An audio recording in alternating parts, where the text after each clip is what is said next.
to another video. Let me ask you a question. What does Elon Musk's Christmas card say? Tesla season 2 be jolly. What a good one. Thank you, Izzy. I got that at the internet. You can blame them. Pesky internet! How dare you despise me now? I can like imagine like me as like a Scooby-Doo makeshift villain, like, and then they pull away my mask and I'm like,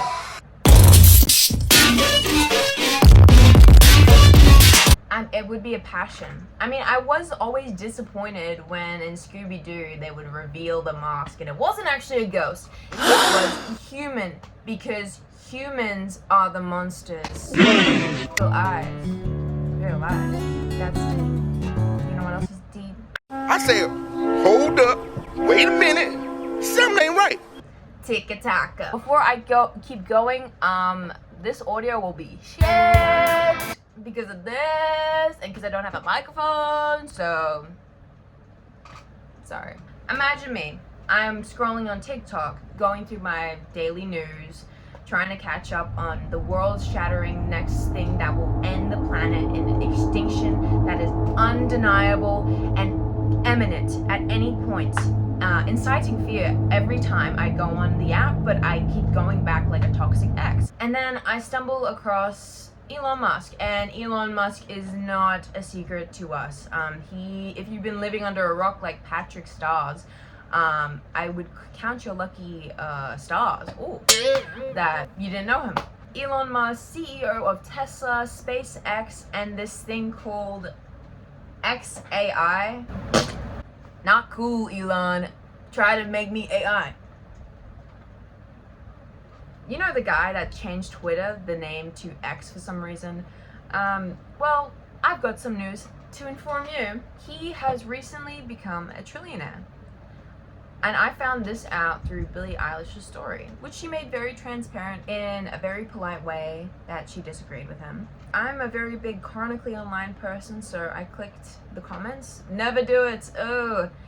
And I found a mixture of yays and nays when I originally thought that it was a pretty straightforward consensus among the community of disagreement, but I was wrong. And then I scrolled on more platforms and more platforms, and I discovered that this is a bigger issue, and there's actually a big divide in the internet at the moment. I mean, people are so torn up. It's like watching me in 2016 when I first got Instagram and I'm writing hate comments to another girl that's having a fight with me in the comment section. I'm refreshing the screen hoping she will reply so I can slam dunk that bitch.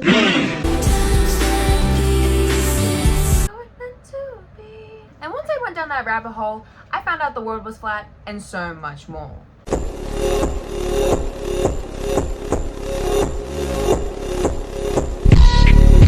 Today I wanted to look at both sides to get a deeper understanding of each point and outline a singular main issue connecting it all. Why do people defend billionaires? Why do people want to strip billionaires of the money they earned? These are all good questions, but before we go into any more of the bigger stuff, we have to give a little bit of context. So we all know as a collective that this year has been shit. It's been fucked. The elevated increase in ICE raids that have daunted and taken over America. People have worked so hard to achieve the American dream, and then they get pushed out of their American dream while their kids are left in foster homes. They either get sent to detention centers or get outright deported. And some of these residents just disappear or seemingly gets killed in a different detention camp. And these coming issues scar these families for life. And then we move on to the Jeffrey Epstein situation that has been popularized in the last couple of months because it's been known. We've been known that this was a thing. It's only recently more documents, more questions have come out about Jeffrey Epstein himself, the sex trafficking as a whole, and how is this connected back to the president? And why is the president acting so weird? If you're innocent, why are you screaming guilty? Everybody asking, Donald, did you touch little kids? It's not a funny matter, but it is quite amazing how he has been able to turn the situation around. Moving on to the ICE raids and the protests that have come after, the No Kings protests, to show accountability to the authority and power grabs in Donald Trump's office, since it has been running rampant. Pop culture has kind of been mixed into politics now. Everyone questions, who do they vote for? Who do they vote for? It's no longer a separated thing that no one used to talk about. South Park has touched on it a little, that the integration of pop culture and politics. But again, I don't want to ramble on about things that don't matter to this thing, but do matter, just not to this. Kinda. Okay. The economic downfall of America, it's not the worst, but it's still pretty bad. Food prices are ridiculous and going up further and further in America. I mean, I can't say from personal experience because I'm an Australian, but in Australia, the cost of living is hard too here. So we can understand each other. I see you. We good. Okay. We good. I see. We see each other. We see each other. I think there's a general anger stirring more and more in America. It's been already in the sort of culture of it. But it's kind of grown more and more rampant lately due to people looking for paychecks and hoping that maybe they will get a little bit of an inflated pay bump. Instead, they get inflated groceries and rent and essentials that outweigh their paycheck, and they end up paycheck to paycheck. As a result, this has made headwaves in New York due to their voting poll that recently went along with their mayors, one being a very wealthy millionaire or billionaire and one being Zoran Mondami, and then getting elected as the youngest mayor since 1892, the first Muslim mayor in New York. It was kind of unprecedented, the amount of support and overwhelming voting for Zoran Mondami. The billionaires and millionaires that invested into this donation scheme to combat Zoran Mondami from winning turns out to have wasted all their money. And that brings into question the interesting dynamics of money. There has been a lot of interesting reactions to this voting scheme and the connection to billionaires. So you have that little bit of context. There's been a lot of tension building in between this year, and it's gone up and up and up and up and up to the point where it might just explode. Until the question kind of arises, why are people defending billionaires? In most of the content I've watched in TikTok and most of the videos that detail about billionaires and millionaires or celebrities talking about them, or any of this sort of media I just mentioned, they all kind of interlink back to that core function. And I feel like I look at the comment section and there's a half still. The comments are very different in tone and different in gravity. Some of them range from in defense of these billionaires as a caution. And when I mean caution, they're I don't mean to be rude or anything, but why should give up his money? To outright rage. So I would like to say, let's try to decompartmentalize it.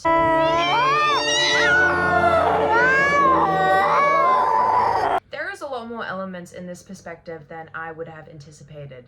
For decades, as human beings, we have adapted quickly to structure. Obviously, capitalism would come easy to us. It's nature. It's embedded into our clothes. It's the positions we take in our economic environment that is based around us. You're upper class, middle class, or lower class. It surrounds us, telling us to work and surrender our limited time in order to earn our share of our hard-earned money. I think it's sewn into every aspect of our day-to-day life, shaking us into conforming, dangling in one hand punishment and reward in the other. For these billionaires, these are examples of what we would receive if we served obediently to our community. It's hard to point out all the avenues that's been sneaked in, attributed to the conditioning of this is the only way. It goes with ads and anything you see on television and so much more in the industry, but it is boiling down to one thing. Some people use these multi-billionaires to find hope in the mundane. They hear stories about how their companies were built and how they had nothing. They built their company from the ground up. If I can do it, anyone can do it. Except they hide in the little bit of that terms and conditions that they have all the resources, all the lawyers, all the marketing and televising of multiple PR parties, and money at their disposal to market themselves as relatable, as down to earth, memeable even, lovable even, relatable even. That you kind of numb yourself into thinking, oh yeah, we are living in the same time period. They are alive and they are around us at this current moment. Except you kind of look away from the fact that you both live on two different dimensions of Earth. You both are living in two different worlds. For Americans, there has been this fear of communism and socialism taking over. Now, I won't dive into it too much since it's a big topic and I don't really am well versed on all of it. I only recently learned what a socialism is. He's just always in his own world. He really quiet for real unless he know you. He's funny as hell though, but if he know you type shit, you know what I'm saying? I'll just go through it briefly. There was 2 instances of the Red Scare back in 1917 to 1920. Also, disclaimer, I'm gonna slaughter some of these Russian names. From my knowledge, this period was fueled by the Bolshevik Revolution in Russia. That was the increase of organized labor movements, immigration, and industrialization. It accumulated in events like the Seattle 1919 general strike and a series of bomb attacks targeting prominent political and economical figures. Then again, in 1947 to 1954, this period followed World War II and was dominated by the escalating Cold War with the Soviet Union. There was a lot of turmoil considering if there was communism being invaded into the parliament as a whole. And there was a lot of people that were losing their jobs over little to no evidence or even just conspiracy that they themselves were a communist or a socialist. Now, I as a movie kid that had her iPad and watched TV all day, I would hear like phrases like, "You're a communist," and I was confused by the negative undertones used towards them, and I didn't really even know what that was. Now I see it's because America had this full lockdown in terror, thinking that the Russians were going to infiltrate America and turn over their capitalist system to communism and stuff. Also, the general idea that Russians could change America was terrifying to them, but also that they kind of did thrive in capitalism even in their struggles. It's kind of a Western take, and it's also because the Americans believed that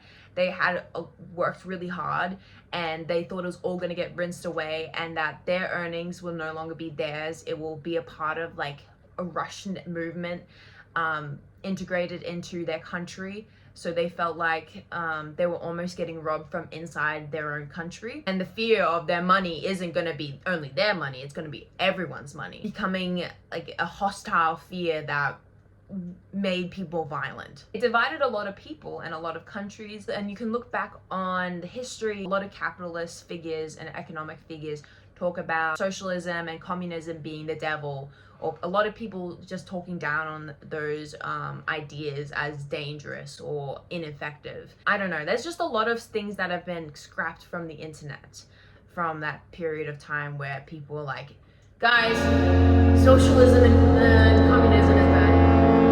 Outright. We'll take it from here. Again, I'm not very well versed on the topic, so I don't have a lot of room to talk on, because if I did a bit more research and I did a bit more move around, I would be going on forever. So I don't like capitalism. I think it instills a lot of systematic problems into our society that creates opportunities for billionaires to go do whatever they want, run free. The poor becomes more poor. At the same time, I don't believe in communism. I like the idea of socialism, but all three of these ideas of how to implement them into society correctly is really tricky. Again, if you want to hear a video about this, let me know in the comments. I would really love to hear your feedback. What are the mechanics of defending a billionaire with the belief that this is right in defending? Though I do want to venture off into some generational territory. We have heard of the terms that are tied to each generation, such as millennials, baby boomers, Gen Z, and they're all conceived motions that are tied to their respective generations. Some people find millennials cringe for their stale humor. When it comes to believing in myself, I'm an atheist. We got 2 eggs, bitten Miller. Is to ruin a photo. Solid. Yeah. There's also mousy. And they're weird addiction to friends. Some people are repulsed by baby boomers because they are the ones who benefited the most from the low costs of $10,000 housing back in their day. Excuse me, you've just come out of the auction room. Did you buy a block of land? Nope. No. Why not? Too expensive. How much did you want to bid? Oh, about 1,600, something like that. And what were the prices of blocks this morning? The last 15 or so blocks have started at 2,000 and gone up to anywhere between 3,000 and 4,000.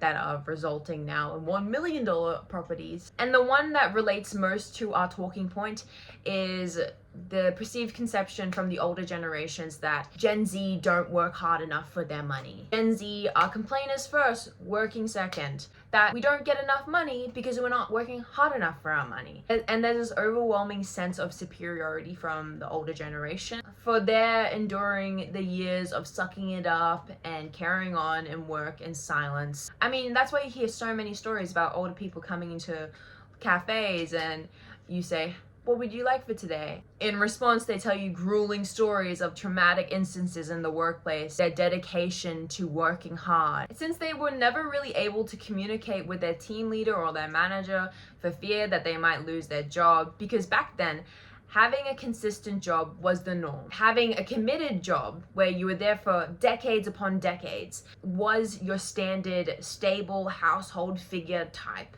And if you didn't fit under that and you lost your job, you didn't really fit the norm. There was a generational expectation to stay in your place of employment for as long as you can, as consistent as you can, up until you have financial pressure that is non-existent. People thought in doing this, they would be rewarded in hearing that you had met that expectation.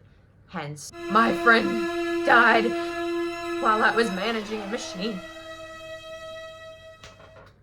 What's your coffee order? Commitment was the standard, and Gen Z are allowed to fluctuate in between trades or jobs more frequently than before. Gen Z don't really repeat themselves as much as baby boomers or millennials about how hard they work. Since there's no verbal communication or no visual example, they assume the latter, that we just don't work hard enough. If not sure, it's tell. So if you're not really talking about how hard you're working every single day and you're only really like having spurts of complaining, and that's not reserved for you, that's reserved for the people that have worked all their lives and they can dump that onto anyone. That is the motion. The trauma of their silence echoes in their minds. The communication of capitalism, the expression of not enjoying work, kind of the deliberation of why we should even work, kind of are contributing factors to the complaints of our generation. Gen Z gets a lot of crap for most of the problems that have already been built into our system before we were even conceived. There's a lot of built up anger in the point of housing and cost of living. So much more people can't survive in this housing landscape based on their income, and asking for a bump doesn't really sound like too much to ask, but sounds so hard to do in the government's eyes. I'm also using articles from America and Australia because Americans are prominent in media and I live in Australia. Young Australians are feeling hopeless about the future, with 4 out of 5 aged between 18 and 24 expecting to be worse off financially than their parents, according to new research from Monash University. So the amount of anger that we give out comes off as ungratefulness. The ungrateful work that all the millennials and the baby boomers did makes them feel very rubbed the wrong way in these aspects. Except it goes back to the main problem. It's not the public, it's the manipulation techniques that these billionaires have bred to manipulate you into thinking having billionaires is okay and struggling to make ends meet is okay since it meets their bottom line. It also doesn't help that there's constant shadow banning of neglect and abuse from these higher ups in these companies that all across the internet. I mean, they're trying to scrub the internet of the articles that put them in a bad light in order to suit their narrative that they are good people that you should strive to be like. For the main fact, if we really wanted to, we could take down billionaires in one day. They are praying for you to like them, because if they are not liked or relatable, they are endangered. They are trying to encourage you to listen to their inspiring stories, but they kind of remove the stuff that you wouldn't really find very inspiring, such as having wealthy families to help you explore your leisure, having startups with funding, or even just being born at the right place at the right time. The more you are similar to someone, the more they are likely to like you. So they want you to like them, so you don't take them down. I do not blame people who defend billionaires. They probably have been deceived into not knowing the full story that has been taken away from them by the people they are defending. Spoiler alert for Begonia. If you're gonna watch it, come back to the video, I'm about to spoil it. There's stories about these two men that think that this billionaire higher up is an alien. Turns out she is actually an alien. Anyways, there's a point in the film when one of the characters gets manipulated so hard that they end up shooting themselves. This alien has a deep understanding of how to manipulate people due to knowing the ranks of the system in pursuit of to walk all over these struggling workers in order to rise to the top. Billionaires have the platform and the ability to manufacture relatability, to push agenda that without them, the whole system would collapse. They want to incite fear that you will lose everything while holding your hand and saying, I am just like you. I mean, whenever you hear someone describe her as, oh yeah, she's a gold digger, there is that negative connotation that hides behind that perceived notion that suggests, oh yeah, she's not a good person. And the idea of someone coming into your life, taking your money, removing your income that you worked hard for, feels unjustifiable and outright unfair, is kind of the core behind why people say it's his money, though he doesn't owe us anything. And people can't differentiate between a gold digger who takes your money while you're in a vulnerable state, being in love, then juxtaposed to a billionaire that overprices essential products in order to become more filthy rich while not dispersing that money onto their workers to provide support in a raise, but to keep them in conditions of poverty to feed their greed. They are the ones taking advantage of you. You are the vulnerable one. They see all your problems, and in result, they want to take only your money. Everyone has felt scammed at one point.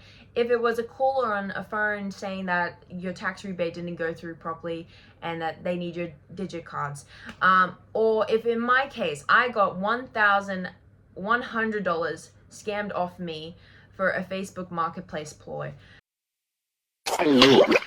Everyone wants their hard-earned money to stay theirs. Everyone wants to feel security. So that's why we provide such empathy to anyone, even a billionaire that has coerced us into thinking that they are a good person, so they need defending when they are the scammer. I mean, the internet turned against Billie Eilish, a woman that has been nothing but an advocate for people that don't have the essentials in their life. The amount of donations that she has given out and outright refusing to be a multi-millionaire that hoards her wealth, instead distributing it to people that actually need it. They made her into this really tired stereotype of a girl that can only sing to the general public, that she's a part of Gen Z, so she is a part of the complainers because she talks about world issues whilst living in like a mansion.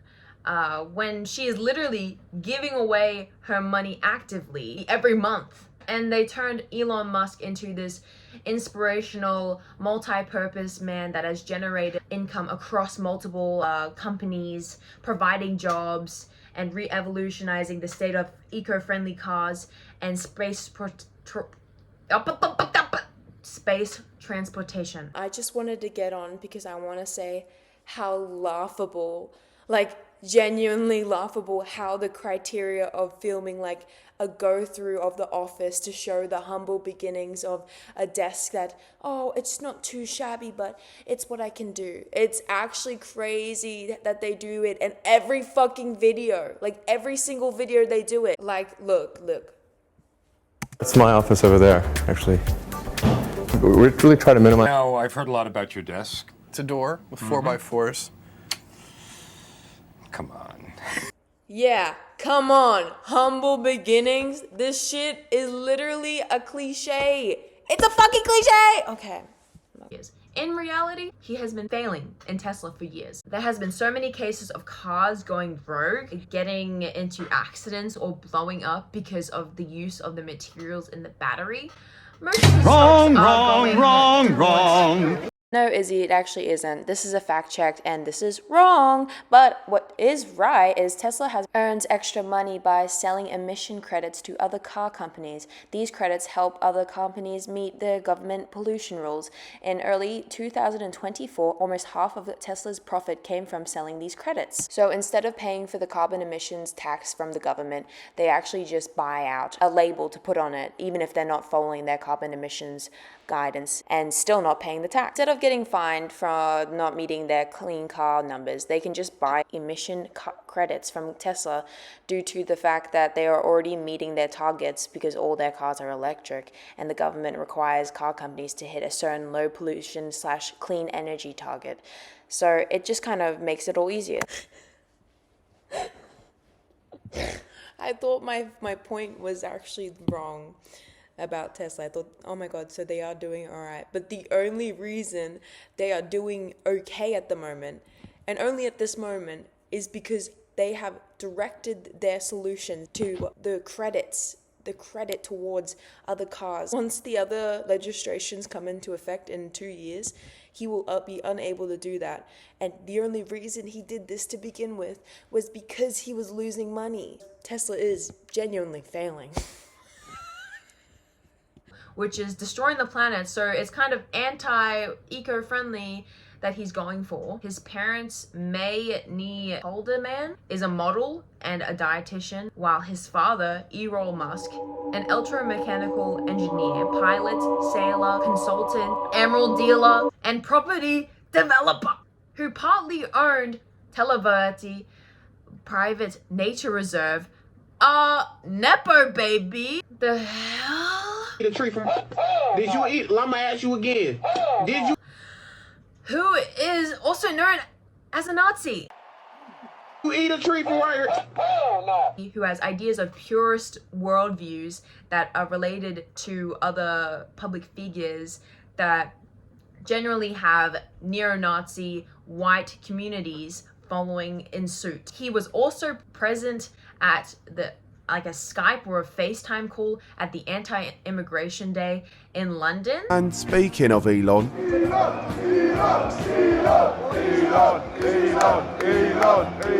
And he said some magical words. Violence is coming to you.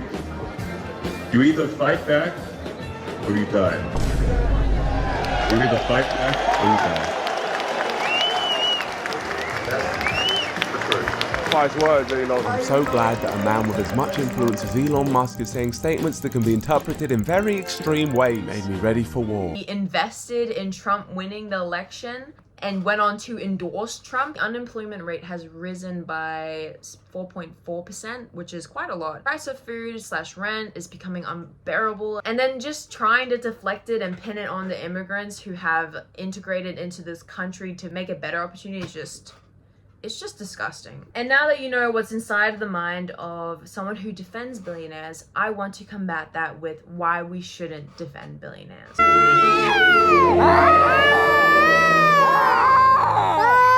Now, I hate to be that person that refers to a TikTok because I am a firm believer that Gen Z's TikTok is the equivalent to the millennials' Facebook. You can't believe everything you read on the internet, even if it's on TikTok. But do you genuinely know how much 1 billion is? I don't think I'll explain it the best, so here's a video. If you defend billionaires, you don't know how much 1 billion is. You don't understand how big that number is, and that's okay. The human brain literally can't comprehend numbers that big. But to put it into perspective, 1 million seconds is about 11 days. 1 billion seconds is 31 years. Most of us haven't even been alive for 1 billion seconds. If you were to stack $100 bills to make 1 million, it would be about 3.5 feet tall. If you were to stack $100 bills to make 1 billion, it would be taller than the tallest building in the world. Over 3,000 feet tall. If you deposited $100 into a bank account every single day from the birth of Jesus Christ until now, you wouldn't even have 1/10 of a billion. In fact, if you were to make $100 every single day, it would take you over 27,000 years to get to 1 billion. Over 27,000 years. That's longer than all of recorded human history. You spent $10,000 every single day every single day you woke up and spent $10,000, it would take you 274 years to spend 1 billion. Okay, think about that. Now, think of Elon Musk hitting $1 trillion. And I don't want to hear anyone saying it's all tied up in stocks. That just isn't the truth. I unfortunately don't want to go on forever about how much $1 trillion costs. It is unnecessarily obscene to have that amount of money in your account or have that amount of power across the world as one singular person. Like, Elon Musk has so much power to infiltrate the right party, to become a chairman to Donald Trump, the president, only to go on a Twitter rant about, I know what you did last summer. I know your secrets. XOX, Gossip Girl. So immature. So it's time to get back to Billie Eilish and Elon Musk. In her post, she details a variety of ways he could support the well-being of the earth, such as starting out, he can end world hunger in 7 years by paying $40 billion a year and still having $140 billion left over. He could save 10,443 critically endangered species. He could pay annually $1 to $2 billion to bring them down to their endangered status. Then at $53.2 billion, he could rebuild Gaza and the occupied West Bank Strip. Some people say that it's upwards of $70 billion for Gaza alone, but even if he had spread his wealth, he could rebuild Ukraine and Syria at the cost of $793.2 billion. Then goes on to call him a pathetic pussy bitch coward, because he is a fucking pathetic pussy bitch coward.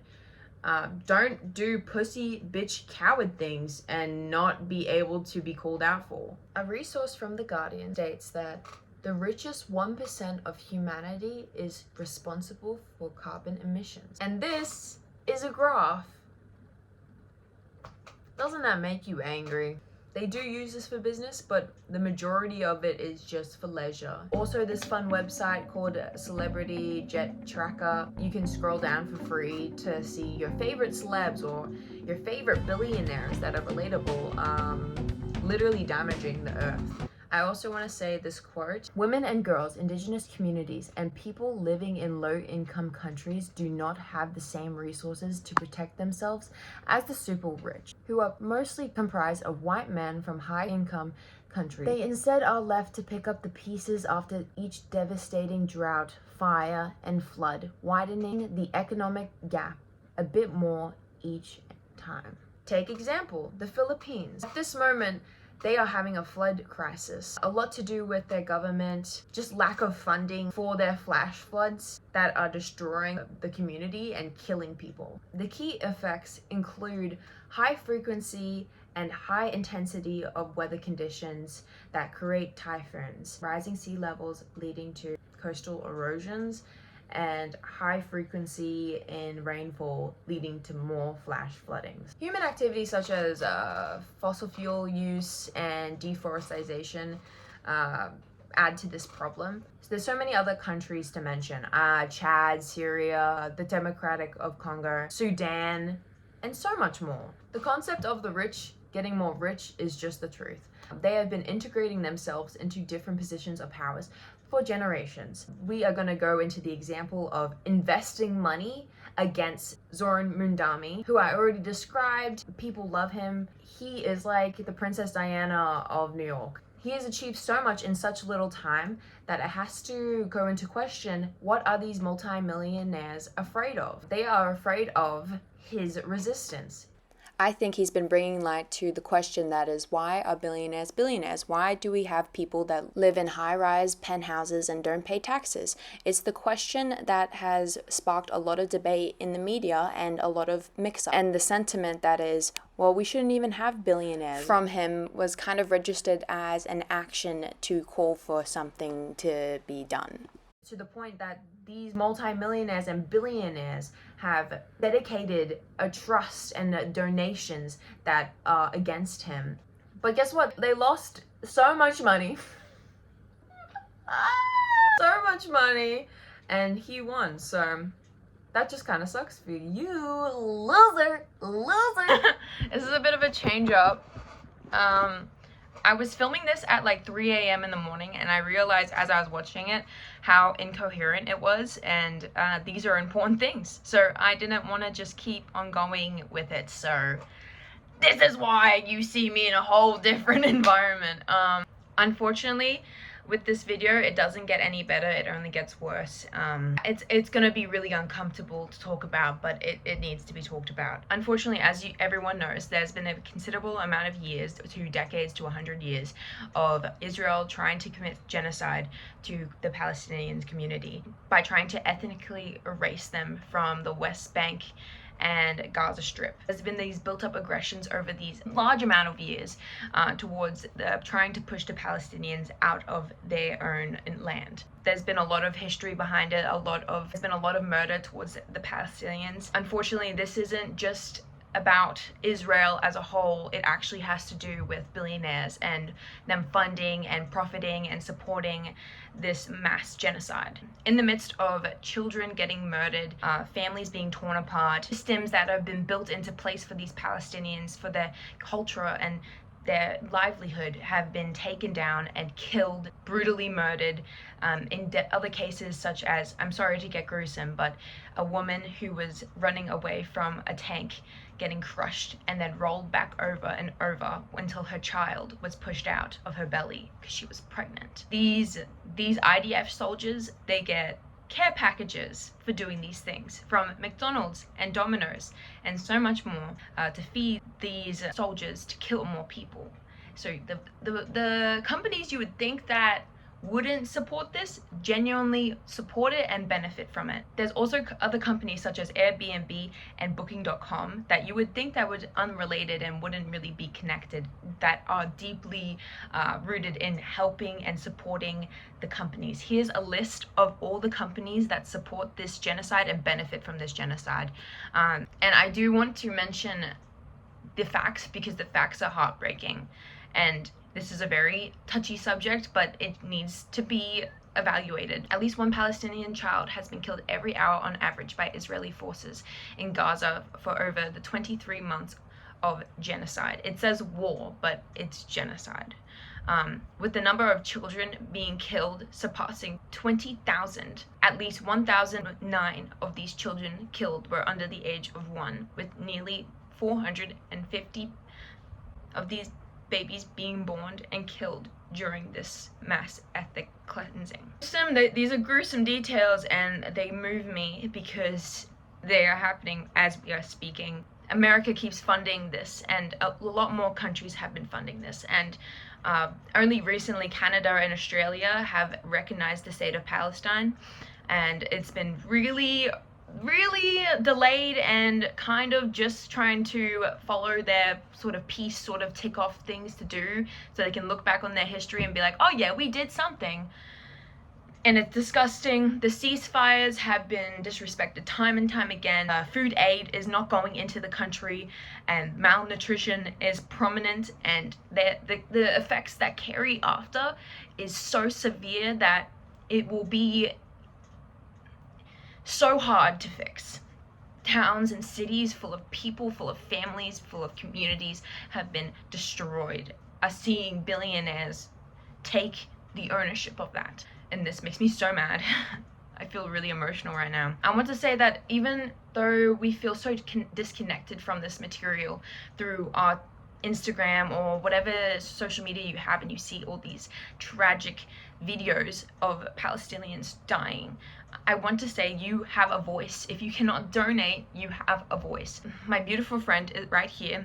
He has been trying to live in Palestine, and he needs your help because winter is coming, and there has been a lot of flooding that is taking over their camps, taking over their tents and filling them with sewage, feces and urine. Talking to my friend through these circumstances, and he needs your support and he needs your donations. So if you can donate anything at all, please donate. Death, neglect, abuse, power, it all stems from the same capitalistic system that holds us all in place and that feeds this unequal wealth distribution. Elon Musk is only the one example of this. So there's a pool of these people that have so much power over these systems. But before we dive into the last remaining sections, I wanted to give a breathing exercise just before the last section, because this has been a really heavy video, and there's a lot of heavy topics that actually shaken me up editing this and watching this. So if you want to get a glass of water or just take a breather before coming back to this video, I completely understand. Here's this meditation exercise.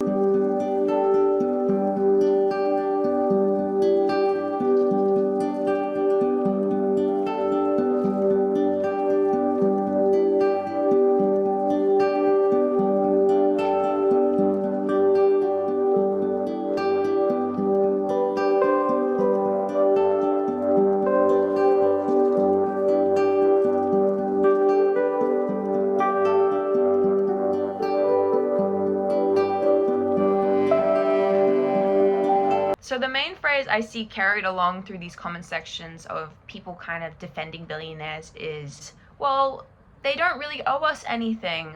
They've worked hard all their life for their money to be taken away. Now, I see the flicker of implication behind the sentiment from a hard-working, moral person that has grown up their life with the ropes of capitalism. I mean, when you are perpetually shoveled to yourself that if you work hard enough, you will receive financial security, you have that conception drilled into your brain, and you have empathy for people that need to work hard enough to get to that point. I mean, isn't it the ultimate goal for everyone? It would be nice to go out, and if you're with your friends and you don't have to worry about recklessly spending money because you're on a budget, but you still want to have fun, looking at your student debt and realizing that you don't have any and that you don't need to pay anything off, not having that embarrassing feeling that you're standing at the checkout transferring money because you're broke, or even just to like sit back at home for one day and be able to relax and have your day off and not think about how much money you could be earning in that moment if you were at work, or even if you're in Australia,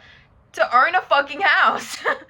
Like, it's so, our empathy for people is so ingrained into money because we know the worth of it. Like, that's why people get divorced, because of money. Like, even if you love something, even if you carry it in your heart, it will ruin you because money is everything. So that phrase feels so effortlessly like obvious. Like, it's like looking at an elephant in the room and saying, hey, you're there, you know, like, it's understandable because you're growing up in life with that rhetoric and with that worldview. But I want to say this with empathy and kindness. This will never apply to billionaires. For the pure fact that they might have started off as hardworking individuals, it became questionable once they started doing these slave-like starting wages at $16 to $20 USD per hour within the 60-hour week. Some of these workers covering from 10-hour shifts to 12-hour shifts, strict deadlines of amount of quotas they have to reach per day. With this demand over production and this time efficiency pressure added to their overwork schedule. I mean, I highly doubt Jeff Bezos has had an injury at the workplace like Marcio Rodriguez, a man that has worked over a year and a half in Amazon's KCVG facility, loading these big containers of cargo into planes. They push these cargo boxes up into the airplane, and they weigh up to 4,000 pounds. In his words, you're pushing these rollers onto airplanes. I ended up pulling my back. I strained my back and I bruised my ribs for doing that. This injury and the workplace, he went to management, and the first two things that come to mind when you think of someone needing help due to a workplace accident is you either get paid time off from the company, or you get paid medical expenses from the company because it happened on the work site. Instead, Marcio actually got two different choices: either to take unpaid time off or go to doctors without the company's money and permission.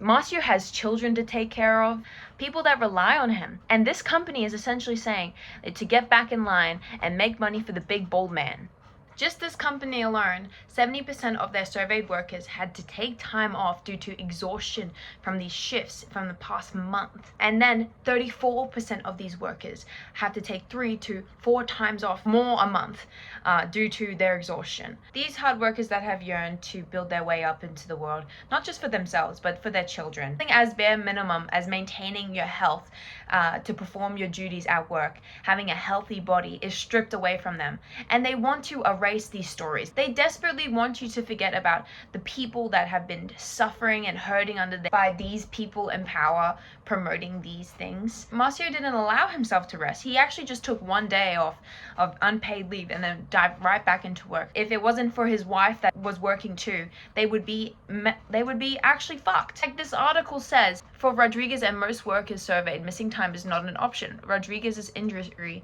and the way Amcare handled this eventual recovery cost him about 8 hours of pay at the rate of $21 per hour.